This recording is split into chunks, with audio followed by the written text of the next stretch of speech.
ہندوستان کے prime minister Narendra Modi نے جنگی یادگار پر شہید فوجیوں کو خراج عقیدت پیش کیا۔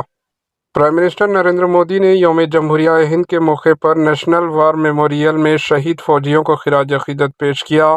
پرائم منسٹر مودی نے اتوار کو 76ویں یوم جمہوریہ ہند کے موقع پر یہاں نیشنل وار میموریل جا کر شہید فوجیوں کو پھول کی چادر چڑھا کر ان بہادر فوجیوں کو خراج عقیدت پیش کیا جنہوں نے ملک کے لیے عظیم قربانیاں دی۔ اس موقع پر وزیر دفاع راجناتھ سنگھ اور فوج کے اعلیٰ حکام موجود تھے۔ Bureau report, AHN news.